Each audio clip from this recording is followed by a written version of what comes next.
I'm on YouTube. Let me ask you another question in this video. How many times a day do you use your phone? Okay, guess. Okay, no, that's not correct. 160 times per day you are using your phone. Not only you, me including, and everyone else around you are using more than 160 times per day just to check notifications and check the others news on social media and for other entertainment facts. Okay, if you are not that type of a guy, this video is not for you. But if you are using your phone regularly, this video is for you, and you are the target audience.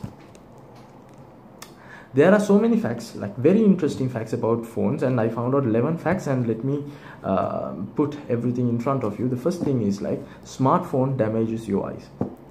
In our eyes we have photoreceptors, and that is the receptor where we can see, if it get damaged, our vision will be reduced and it will be difficult us to see. In general, our circadian rhythm and our sleep has been controlled by the light, and if the light is artificial, like in the smartphones, the smartphone lights are very artificial, right? So our eye tend to get damaged. If, like, just think, 50 years ago, 60 years ago, people in 20s didn't wear glasses, right? But nowadays, how many people around you in these 20s are wearing glasses? Think how technology has changed the world. The second thing, smartphones are bad for your sleep. Now, I told you we have photoreceptors, okay, everything is fine, and I told you about the circadian rhythm. What is circadian rhythm? Okay, due to the light, okay, we adjust our biological clock and the sleep including. The sunlight has different colors, and the sunlight especially has the blue light. When we receive the blue light, we don't sleep. Why? Blue light reduces the amount of melatonin. What is melatonin? Melatonin is the hormone which induces the sleep. And in the smartphones, when we look at these LCD screens, LED screens, we are exposed to blue light. And when we are exposed to blue lights, we are unable to sleep. People can have insomnia as well. But the thing is, like, there are so many upgrades, so that's why all the social media platforms have this dark mode, but it doesn't reduce the risk of the exposure to your blue light. So be careful about it. And the third thing, smartphones make you unlikable.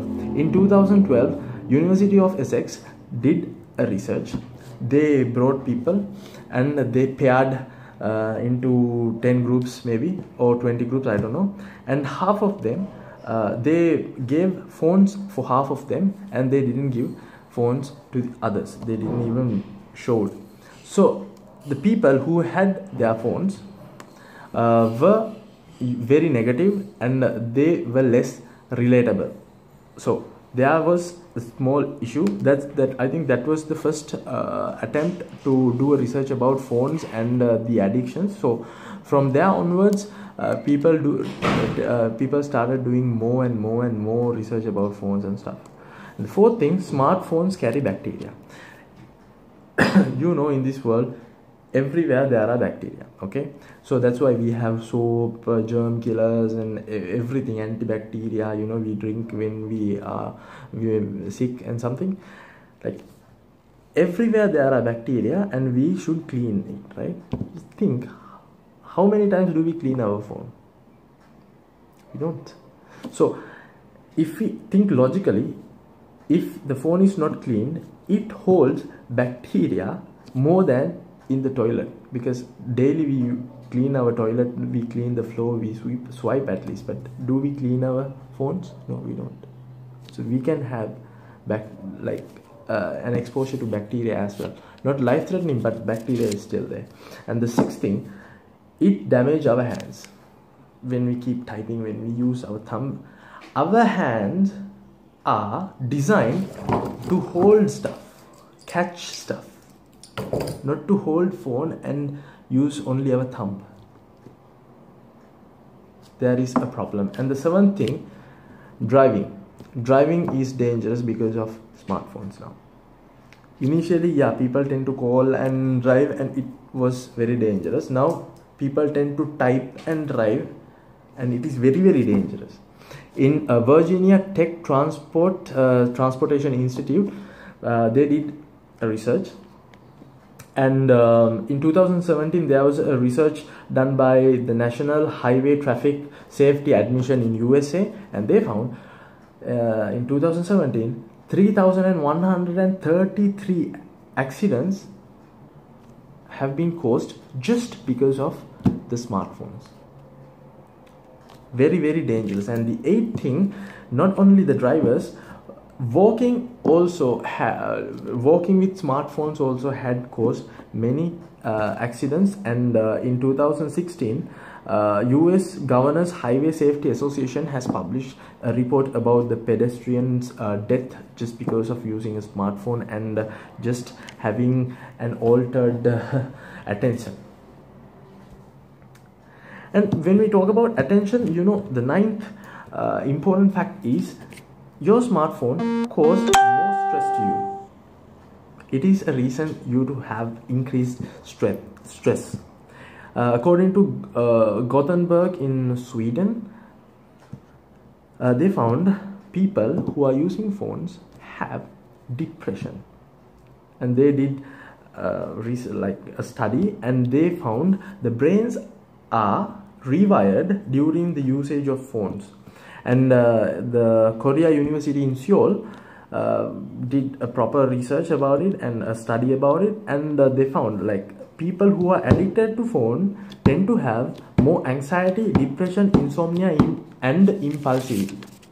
Okay, and the 10th thing, it alters the brain. As I told you before, it rewires the brain. Yeah, the 10th fact that we are going to discuss in deep, because how it alter it. The National Institute of Health did a PET scan on 47 patients, not patients, I think 47 general people.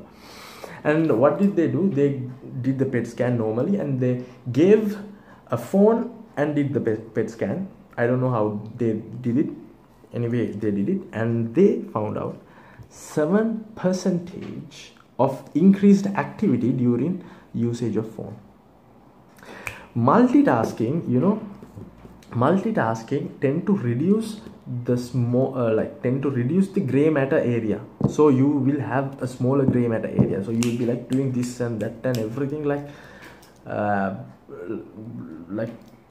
everything together. So that's not good for your brain.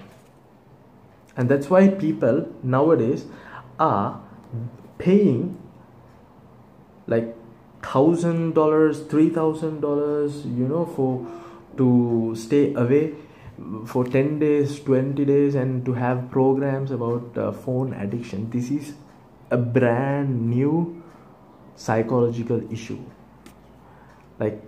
It's very, very, very, very dangerous. And in 2008, Swiss Tropical and Public Health Institute did research on teenagers, and during the electromagnetic field examination, they found brains are creepy. And the last fact, the 11th one, your smartphone can make you hallucinate. It is a psychological defect at the moment. It is known as phantom pocket vibration syndrome. Professor at Indiana University held a research, and he found 89% of graduates tend to feel their phones are vibrating. Although they are not with their phones, they tend to believe their phones are vibrating. That's something what we are experiencing right now, and we should be aware of this fact, and we should share this message immediately with everyone else. And if you have anything, you can just comment, and I'm willing to answer. If you have any new points rather than what I told, you are welcome, and have a nice day. We should think more about what we are doing and what we are using and how it can affect our life. Have a nice day. Bye.